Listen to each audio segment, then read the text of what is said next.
बिस्मिल्लाहिर्रहमानिर्रहीम। क्लास 7 हम पढ़ रहे थे चैप्टर 2। क्या नाम है चैप्टर का? एक्सपोनेंट। ठीक है, तो हम लोगों ने लास्ट टाइम डिस्कस किए थे कुछ रूल्स अलजेब्रा में। ठीक है, क्या डिस्कस किया था कि अगर दो रूल हम लोगों ने पढ़े थे, पावर रूल। ठीक है, क्या पढ़ा था हम लोगों ने? सबसे पहले हम लोगों ने ये पढ़ा था, फॉर एग्जांपल आपके पास लिखा हुआ है 2 मल्टीप्लाई बाय 2 मल्टीप्लाई बाय 2 का स्क्वायर इज इक्वल टू। हमने ये पढ़ा था प्रोडक्ट रूल कि अगर बेसेस सेम है। अच्छा, पहले उससे पहले आपको बताओ कि बेस एक्सपोनेंट कोएफिशिएंट क्या है। फॉर एग्जांपल आपके पास लिखा हुआ है 2x पावर 5, 2x पावर 5। अब यहाँ पे 2 क्या कहलाता है? कोएफिशिएंट, व्हिच इज ऑलवेज जो किसके साथ x वेरिएबल x बेस के साथ मल्टीप्लाई होती है। ये जो नीचे बेस नीचे नंबर होता है जिसको पावर की फॉर्म में लिखा जाता है, ये मेरे पास होता है बेस, और ऊपर जो छोटा करके लिखते हैं इसको हम क्या कहते हैं? x। ठीक है, ये कोएफिशिएंट हमेशा बेस वेरिएबल के साथ मल्टीप्लाई होता है। बेस हमें ये बताता है कि कौन सा नंबर मल्टीप्लाई किया जाता है, एंड एक्सपोनेंट उसकी जो पावर होती है वो ये बताती है कि कितने टाइम मल्टीप्लाई किया जाता है, कोई भी नंबर कितने टाइम मल्टीप्लाई किया जाता है। ठीक है, अब हमने इन बेस एक्सपोनेंट के हवाले से दो रूल पढ़े थे। पहली बात हमने कही थी कि x multiply by x square is equal to, अगर बेसेस सेम हो, दो बेसेस आपस में सेम हो और दोनों आपस में क्या हो रहे हैं? मल्टीप्लाई हो रहे हो, तो उनकी पावर आपस में ऐड हो जाती है, उनकी पावर आपस में ऐड हो जाती है। अब अगर कोई बेस है उसकी कुछ भी पावर नहीं, तो वहाँ पे क्या होता है? 1। यहाँ पे x की कोई पावर नहीं तो क्या हो जाएगी? 1। तो इसका प्रोडक्ट क्या आएगा? x बेस एक ही दफा लिखेंगे, पावर ऐड हो जाएगी 1 + 2, कितना हो जाएगा? x की पावर। तो क्या पढ़ा सबसे पहले कि अगर बेसेस सेम हो, मल्टीप्लाई हो रहे हो, पावर आपस में ऐड कर दी जाए। ठीक है, फॉर एग्जांपल मैं एक और एग्जांपल लिखता हूँ, y² multiply by y³ multiply by y power 5। Base क्या है? y। तीनों आपस में क्या हो रहा है? मल्टीप्लाई। पावर जो भी आपस में ऐड हो जाएंगे, ऐड करते हैं y की पावर 2 + 3 + 5, 2 + 3 + 5, y की पावर 2 + 3, 5 + 5 कितना हो जाएगा? y की पावर 10। ठीक है, y पावर 10 का मतलब है यहाँ पे y पावर 10 का मतलब होगा कि y को 10 टाइम मल्टीप्लाई करें, y को 10 time multiply, y multiply by y multiply by y up to 10। ठीक है, दूसरी बात आप लोगों ने पढ़ी थी, क्या पढ़ा था आप लोगों ने? आप लोगों ने कहा था कि अगर आपके पास दो या दो से ज्यादा नंबर हो, y² multiply by y, x² multiply by y², अगर बेसेस डिफरेंट हो लेकिन उनकी पावर सेम हो, तो हम क्या कर देते हैं? दोनों बेसेस को आपस में मल्टीप्लाई करके एक ही दफा पावर लिखते हैं। मतलब मैं क्या लिखूंगा? x मल्टीप्लाई बाय y, चूंकि दोनों की पावर सेम है उन दोनों के ऊपर। अब x मल्टीप्लाई बाय कितना हो जाएगा? xy, पावर कितनी आ जाएगी? ठीक है, क्या पढ़ा कि अगर बेसेस सेम हो, मल्टीप्लाई हो रहे हो, पावर ऐड हो जाती है, और बेसेस डिफरेंट हो, पावर सेम हो, तो दोनों के ऊपर एक ही दफा वो पावर लिख दी जाती है। ठीक है, एक एग्जांपल और करते हैं। फॉर एग्जांपल आपके पास लिखा हुआ है 2 पावर 3 मल्टीप्लाई बाय 5 की पावर 3। यहाँ पे देखिए बेसिस डिफरेंट है 2 और 5, लेकिन इनकी पावर सेम है। इसको मैं लिख सकता हूँ 2 मल्टीप्लाई बाय 5, पावर एक ही दफा लिखूंगा 3। अब क्या हो जाएगा? 5 2 10, 10 की पावर 3। ठीक है, ये मेरे पास क्या कहलाता है? ये मैं हमने दूसरा रूल पढ़ा। आज हम लोग पढ़ेंगे वो हम कुछ figure, rectangle, square, circle, cube, cuboid और सिलेंडर के एरियाज और वॉल्यूम निकालें। ठीक है, एरियाज और वॉल्यूम। तो जरा देखते हैं कि एरिया क्या होता है और वॉल्यूम क्या होता है। ठीक है, लेट सपोज आपने कोई भी ऑब्जेक्ट लेता हूं, मैं लेता हूं रेक्टेंगल। ये मेरे पास एक रेक्टेंगल है। अब रेक्टेंगल है क्या? रेक्टेंगल की क्या पहचान है? ऐसी फिगर ज्योमेट्रिकल शेप, ये क्वाड्रिलेटरल होता है। ठीक है, उन बातों में नहीं पढ़ता, 7th क्लास के बच्चे सीधी सीधी बात करते हैं। ठीक है, इसके बारे में बहुत कुछ है। This is quadrilateral, opposite side, parallel, congruent वगैरह वगैरह, ठीक है, उस पर बात नहीं करते। सिंपल हम क्या करते हैं, हमें एरिया चाहिए, एरिया देखते हैं और वॉल्यूम देखते हैं, ठीक है। फिलहाल हम एरिया की बात करते हैं। ये आपके पास रेक्टेंगल है, रेक्टेंगल एक ऐसी ज्योमेट्रिक शेप होती है जिसकी लेंथ भी होती है और विड्थ भी होती है। अब लेंथ क्या होती है और विड्थ क्या होती है, याद रखना, जो चीज ज्यादा होती है मेजरमेंट में, जो साइड ज्यादा होती है, ठीक है, रेक्टेंगल के केस में जो चीज मेजरमेंट में ज्यादा हो, लेट सपोज ये 10 सेंटीमीटर है, ये वाली ए बी सी डी, और बी सी मेरे पास कितना है 5 सेंटीमीटर। सबसे पहली बात कि रेक्टेंगल के अपोजिट साइड बराबर होते हैं, ए बी 5 है तो ये भी क्या हो जाएगा, ये 10 है, बी सी 5 है तो ए डी भी कितना हो जाएगा 5 सेंटीमीटर। क्यों, रेक्टेंगल आपके पास कोई भी कॉपी है, लेट्स सपोज मेरे पास एक कॉपी पड़ी, दिस इज रेक्टेंगल, क्यों, इसमें एक लेंथ है दूसरी विड्थ है, जो मेजरमेंट में ज्यादा है उसको लेंथ कहते हैं, जो मेजरमेंट में कम उसको क्या कहते हैं, विड्थ। अब आपको पता है कि ये वाली साइड और ये वाली साइड आपस में बराबर होंगे, ये वाली साइड और ये साइड आपस में बराबर होंगे, लेंथ के बराबर, विड्थ के, ठीक है, ये होती है रेक्टेंगल।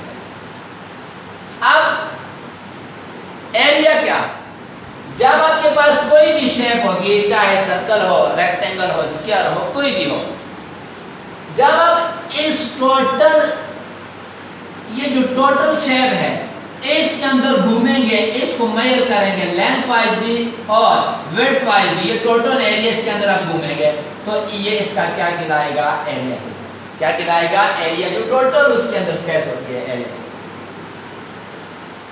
किसी भी रेक्टेंगल का एरिया होता है length multiply by width, length multiply by width, किसी भी रेक्टेंगल में।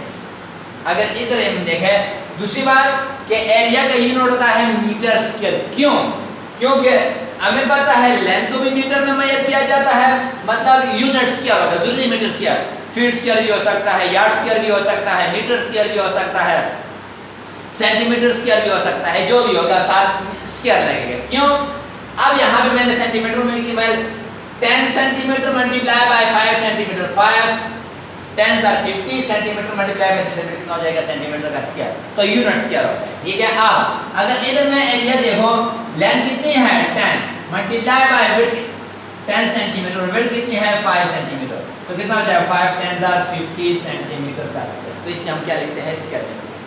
यह है एरिया। सर्कल का अगर हम बात करें, सर्कल का एरिया क्या होगा, एक सर्कल है, जब हम इस सर्कल के अंदर एंटर होंगे, पूरे सर्कल में घूमेंगे, टोटल जो इसके अंदर स्पेस होती है, जब इसके अंदर घूमते हैं, जो इसके अंदर टोटल स्पेस होती है, ये इसका क्या होता है, ये एरिया, ठीक है। दूसरा अगर आपको से कोई पूछे कि पेरीमीटर क्या है, ठीक है, एरिया और पेरीमीटर मैं आपको बता दूं, क्यों बच्चा अक्सर कंफ्यूज हो जाता है। यह है एरिया की किसी चीज, अगर आपने एक रूम बनाया हुआ है, पूरे रूम के अंदर घूमते हैं, कोई जगह नहीं छोड़े, तो ये उसका क्या है, एरिया है। और रूम का पेरीमीटर क्या होगा, लेट्स सपोज आप लोगों ने रूम बनाया हुआ है रेक्टेंगुलर, यही रेक्टेंगल है, जब आप लोग बुनियादें डालते हैं, बुनियाद let's suppose A B C D, आप बुनियादें डालते हैं, बुनियादों के ऊपर चलते हैं, दीवार के ऊपर चलते हैं, ये दीवार के ऊपर चला, यहाँ से यहाँ, यहाँ से यहाँ, यहाँ से अंदर दाखिल नहीं हुए कमरे के अंदर, ये उसका पेरीमीटर होता है। क्या होता है, पेरीमीटर, ठीक है। अब एरिया को डिफाइन कैसे करते हैं, कोई भी ऑब्जेक्ट, कोई भी शेप, चाहे रेक्टेंगल, स्क्वायर, वो जो टोटल स्पेस ऑक्युपाई करता है किसी भी जगह पे, उसका क्या होता है, एरिया, ठीक है। वॉल्यूम क्या होता है, वॉल्यूम भी ये होता है कि कोई भी ऑब्जेक्ट कितनी स्पेस घेरता है, ठीक है। लेकिन अगर हम वॉल्यूम को समझे तो इसके बेहतरीन एग्जांपल हम क्या कह सकते हैं कि वॉल्यूम को किसी चीज के लिहाज से हम मेजर करते हैं। लेट्स सपोज आपके पास जो डालडे का डब्बा होता है जिसमें 5 किलो घी आता है, ठीक है, तो आप उसके अंदर जो 5 किलो घी है उसके लेंथ और विड्थ मेजर करके उसका वॉल्यूम बना दिया गया है। अब उसके अंदर 5 किलो आएगा, 10 किलो नहीं आ सकता, ठीक है। आपके पास मिल्क पैक का डब्बा होता है, ठीक है, उसका वॉल्यूम कैसे चेक करेंगे या वॉल्यूम क्या है, उसके अगर हम 1 लीटर के लिए बनाया गया है, जो 1 लीटर है, जो 1 लीटर दूध है, वो उसका क्या कहलाएगा, वॉल्यूम कहलाएगा। अब 1 लीटर मिल्क पैक के अंदर हम 2 किलो नहीं, 2 लीटर नहीं डाल सकते, या आपके पास पाव, जो छोटा एक पाव वॉल्यूम होता है, डब्बा होता है, उसके अंदर हम 1 लीटर नहीं डाल सकते, तो ये उसका फिक्स क्या होता है, वॉल्यूम होता है, ठीक है। असल में जो उस जितनी चीज उसके अंदर समा सकती है या वो कितनी स्पेस घेर सकती है, ठीक है। ये हमारे पास क्या होता है, वॉल्यूम।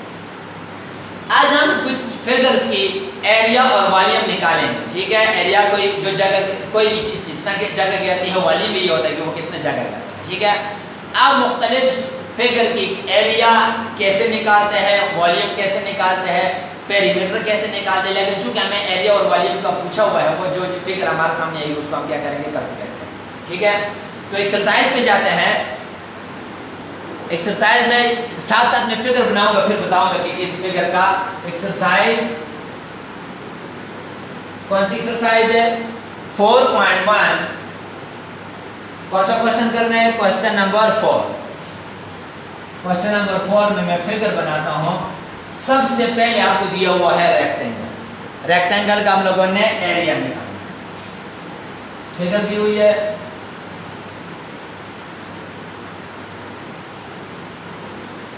पहली बात फिगर देख के मुझे पता चला कि ये कौन सी ज्योमेट्रिकल शेप है। बताओ ये कौन सी शेप है, आपको पता है कि इसके अंदर लेंथ भी है और विड्थ भी, तो ये क्या होगा, ये मेरे पास रेक्टेंगल होगा। क्या होगा, रेक्टेंगल, ठीक है। यहाँ पे इसकी लेंथ दी हुई है, लेंथ कितनी है, 5f पावर 4 g पावर 3, ठीक है।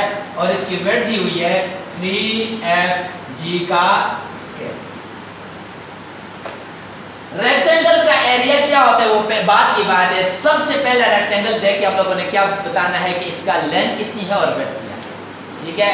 जो साइड मेजरमेंट में ज्यादा होती है वो लेंथ होती है, और जो साइड मेजरमेंट में कम होती है उसको क्या कहते हैं, विड्थ कहते हैं। तो सबसे पहले हम लिखेंगे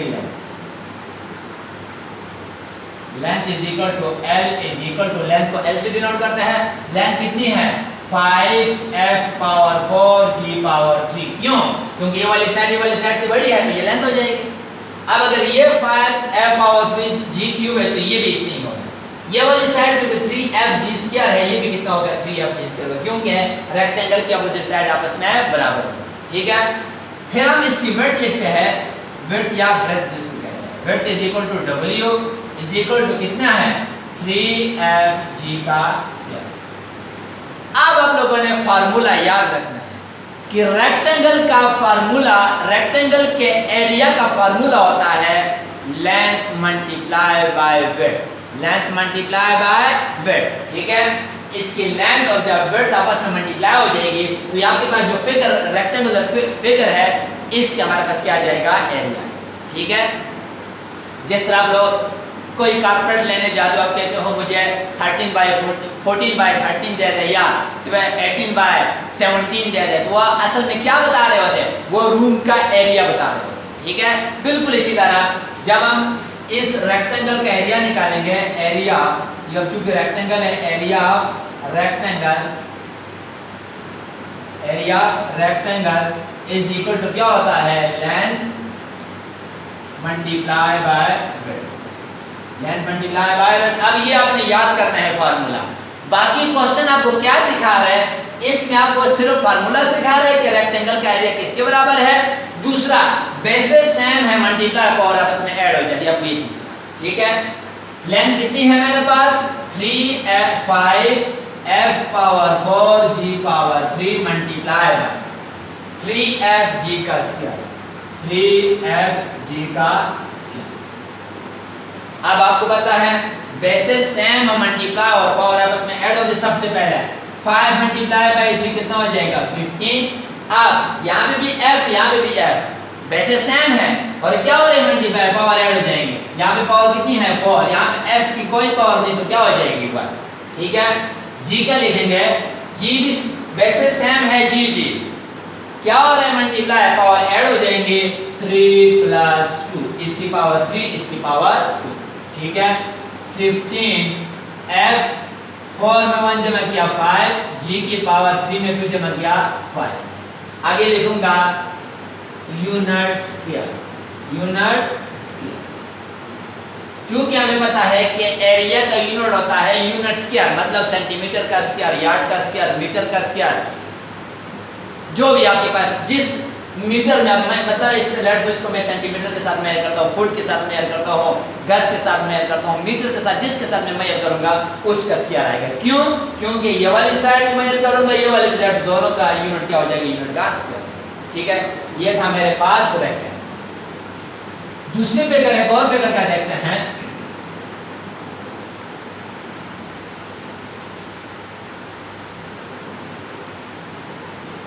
कहता है फिगर बनाते हैं, फिर देखते हैं कि फिगर कौन सी।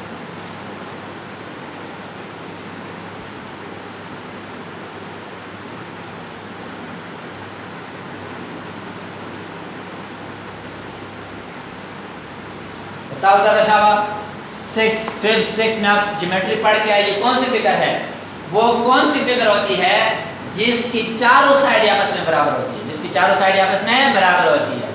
ऐसी शेप को कहते हैं स्क्वायर। क्या कहते हैं? स्क्वायर, नाम ही सीधा है, ठीक है। स्क्वायर एक ऐसी ज्योमेट्रिकल शेप होती है जिसकी चारों साइडें बराबर होती है। क्या मतलब?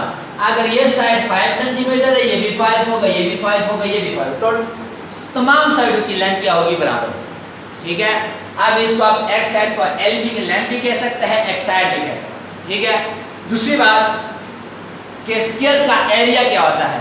स्क्वायर का एरिया होता है साइड मल्टीप्लाई बाय साइड, या साइड का स्क्वायर। जो साइड होती है उसको दो दफा आपस में मल्टीप्लाई करें, उसको हम क्या कहते हैं? स्क्वायर का एरिया, ठीक है। सबसे मैं लिखता हूं length of one side, length of one side, या वन साइड या लेंथ ऑफ साइड कितना है? ए स्क्वायर बी। ये भी ए स्क्वायर बी, ये भी ए स्क्वायर बी, ये भी ए स्क्वायर बी। क्यों? क्योंकि स्क्वायर, ठीक है। अब हम निकालेंगे area of square. Area of square, area of square होता है साइड का स्क्वायर या साइड मल्टीप्लाई। साइड को दो दफा मल्टीप्लाई करो या साइड को साइड का स्क्वायर लो। मैं लिखता हूं साइड मल्टीप्लाई बाय साइड, क्योंकि ये ज्यादा आपको है। Side multiply by side. अब एक साइड कितना है? ए स्क्वायर बी मल्टीप्लाई बाय दूसरी साइड की क्या होगी? वो भी ए स्क्वायर बी होगा, क्योंकि स्क्वायर है कि स्क्वायर की दोनों साइड आपस में बराबर होती है, चारों साइड आपस में बराबर। स्क्वायर के अंदर 4 साइड होती है और चारों साइड की लेंथ आपस में बराबर होती है। अब आपको यहाँ पे सिखाया जा रहा है कि बेसिस सेम हो, मल्टीप्लाई हो रहे हो, पावर आपस में ऐड किए जाते हैं। ए स्क्वायर, ठीक है। एक दफा पावर को ऐड कर दो, 2 + 2, इसकी पावर भी 2, इसकी पावर। यहाँ पे देखो बेसिस सेम है बी की कोई पावर नहीं तो क्या हो जाएगी? 1 + 1, ठीक है। ए की पावर 2 तो कितने हो जाएंगे? 4, बी की पावर 1 और 1 कितने हो जाएंगे? 2, ठीक है। आगे हम लिखेंगे यूनिट का स्क्वायर, क्योंकि ये भी मेरे पास क्या होता है? स्क्वायर होता है, एरिया है। एरिया को हमेशा स्क्वायर की यूनिट में लिखा जाता है, ठीक है। स्क्वायर यूनिट में हम इसको कैलकुलेट करते हैं। नेक्स्ट है आपके पास, नेक्स्ट आपको दिया हुआ है कौन सी फिगर है? सर्कल। कौन सा दिया हुआ है? सर्कल।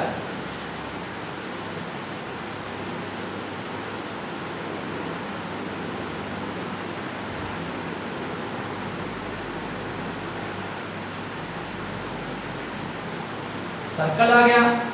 सर्कल का रेडियस दिया हुआ है, कितना दिया हुआ है रेडियस? 7x पावर 4, ये आ गया उसका सर्कल। सबसे पहली बात कि सर्कल को डिफाइन कैसे करते हैं? सर्कल को डिफाइन कैसे करते हैं? सर्कल होता क्या है? सर्कल का रेडियस क्या होता है? ठीक है, बस रेडियस उसकी बात। चूंकि हम एरिया पढ़ रहे हैं, डायमीटर वगैरह और चीजों पे नहीं, सिर्फ रेडियस और सर्कल में। सर्कल को मैथ में डिफाइन किया जाता है कि सर्कल एक सेट ऑफ पॉइंट्स होता है, ऐसा सेट ऑफ पॉइंट्स जो एक फिक्स पॉइंट से वो सारे पॉइंट्स इक्वल फासले पर होते हैं। क्या मतलब? लेट सपोज मैं एक सर्कल ड्रा करता हूं, ये मेरे पास सर्कल है। अब ये सारे आपके पास लाइन जो होती है वो पॉइंट से मिलकर बनती है, ठीक है। ये मेरे पास सर्कल है, तो ये मेरे पास नंबर ऑफ पॉइंट से मिलकर, ये नंबर ऑफ पॉइंट से मिलकर बना, ठीक है। ये उसका क्या है? सेंटर। ये उसका सेंटर होता है।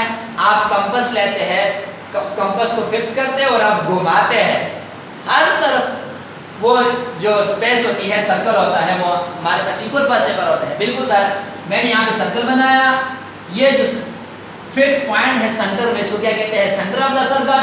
और बाहर जो सर्कल बनता है, this is called points of the circle. ये पॉइंट्स मिलकर हमारे पास क्या बनाते हैं? सर्कल। अब सर्कल के अंदर क्या होता है?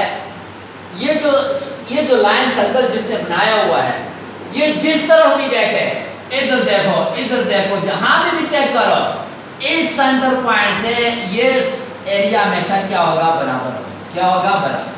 ठीक है, यहां से याद, अगर ये 2 है तो ये भी 2 होगा, ये भी 2 होगा, ये भी 2 होगा। जितने भी आप मिलाएंगे सेंटर को किसी भी सर्कल के बाहर वाले सरफेस है, ये सारे आपस में बराबर होंगे। क्यों? क्योंकि ये सर्कल की डिफिनीशन है, सर्कल होता ही वही है। अगर कहीं पे बराबर नहीं है तो वो सर्कल नहीं है। ठीक है, तो सर्कल क्या है? Circle is the set of point such that all these point lies at equal distance from the fixed point. This fixed point is called center of the circle. जिस स्पेस पे हम कंपास रखते हैं उसको centre कहते हैं। अब उस सेंटर से बाहर सर्कल किसी भी तरफ आप चेक करें, सारे इक्वल फासले पर, सबकी लेंथ क्या हो जाए, उसमें बराबर है। अब ये जो फिक्स पॉइंट सर्कल, ये मेरे पास सर्कल है, ये जो फिक्स पॉइंट होता है, ये जो लाइन होती है जो सेंटर को किसी भी सर्कल की किसी भी पॉइंट से मिलाती है, ये सेंटर है, इस सेंटर को किसी भी सर्कल से मिलाने वाली ये जो लाइन है, इसको कहते हैं रेडियस। क्या होता है? रेडियस।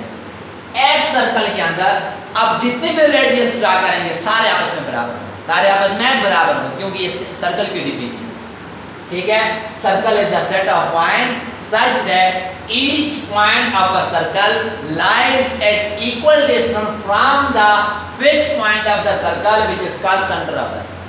And a line, वो लाइन, ये वाली लाइन, यहां से लेकर यहां तक, इस लाइन को कहते हैं रेडियस। कैसे डिफाइन करते हैं? A line which join center of the circle to any point on the circle, it is called radius. क्या कहलाता है? रेडियस। ठीक है, ये मेरे पास रेडियस है।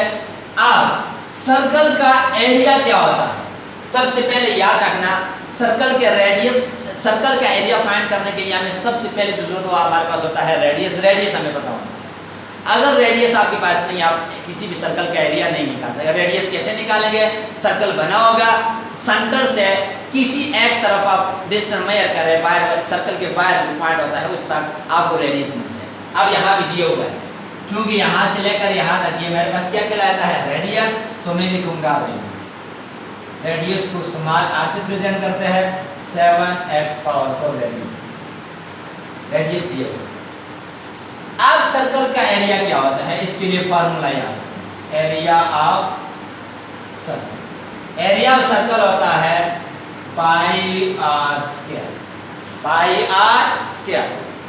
पाई क्या है? इंशाल्लाह इसको हम डिस्कस करेंगे कौन से चैप्टर में? आगे आपके पास 10 क्या है, 12 चैप्टर, वहां पे हम पाई पे काम करेंगे कि पाई क्या है। पाई आपके पास किसी भी सर्कल के डायमीटर और सरकमफ्रेंस के पास डायमीटर और सरकमफ्रेंस की रेशो होती है, उसका हम बात करेंगे इंशाल्लाह। पाई की एक फिक्स वैल्यू है, ये कांस्टेंट है। क्या वैल्यू होती है? 22/7, ये याद रखनी है। और रेडियस ये है, रेडियस हमें दिया हो। ठीक है, पाई आपके पास कांस्टेंट है। ठीक है, पाई की वैल्यू कांस्टेंट है, आप लोगों ने याद रखनी है। पाई की वैल्यू होती है 22/7 मल्टीप्लाई बाय आर। हमें दिया हुआ है, कितना दिया हुआ है? 7x power 4। 7x पावर 4 अपनी जगह पे, ऊपर क्या है? स्क्वायर अपनी जगह। अब आपको पता है कि अगर आपके पास 2 या 2 से ज्यादा नंबर हो, उनकी एक पावर हो, वो पावर सब नंबर पे आ जाती है। जितने भी नंबर होते हैं सब पे पावर आ जाती है। ठीक है, हो जाएगा 22/7 मल्टीप्लाई बाय, ये जो 2 है 7 पे भी आ जाएगी या 7 पे भी आ जाएगी, 7 का स्क्वायर, और यहाँ पे भी आ जाएगी मल्टीप्लाई, यहाँ पे भी लिखता है 4 का स्क्वायर। ठीक है, अब क्या होगा?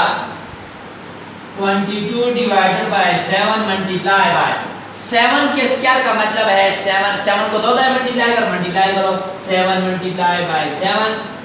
अब हमें पता है पावर के ऊपर पावर क्या होती है? मल्टीप्लाई होती है।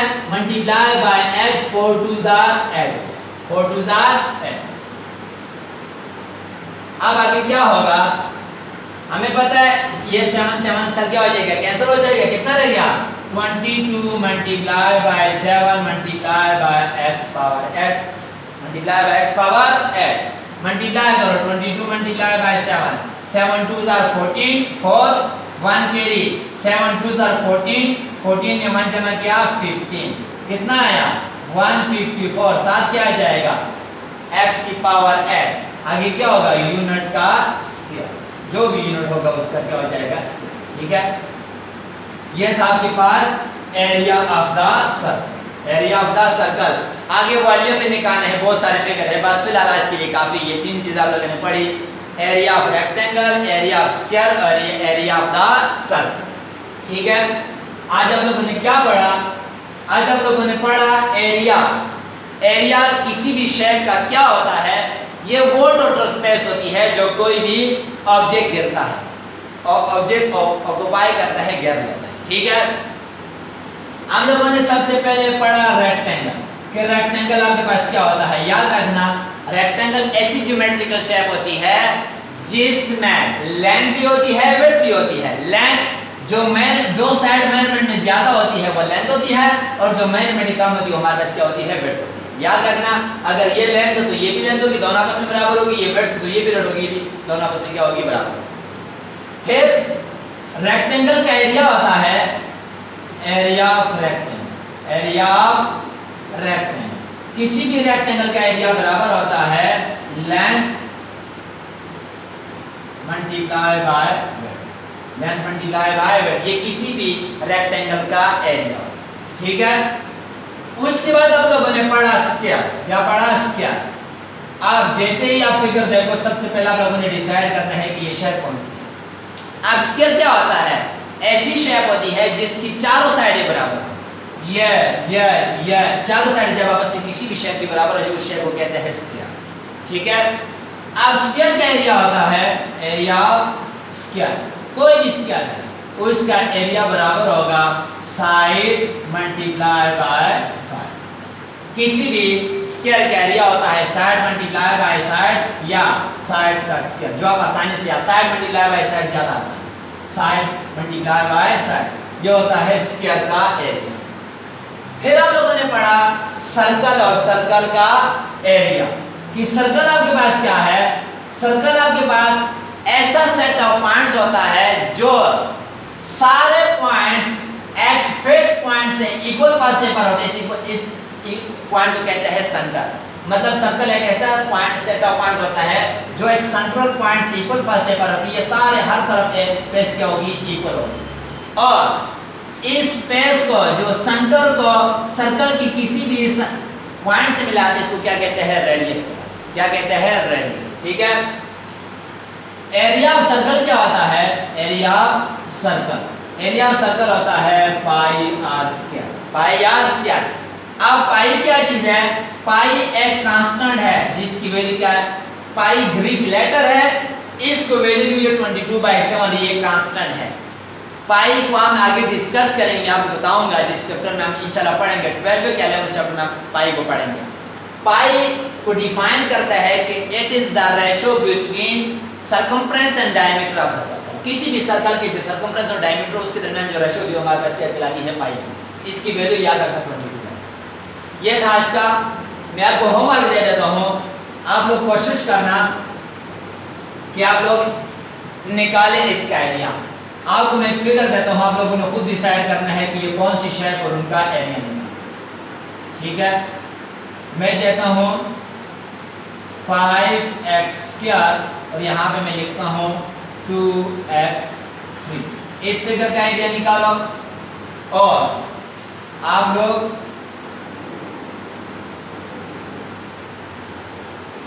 इस फिगर का एरिया निकालो y3, इसका एरिया निकालो।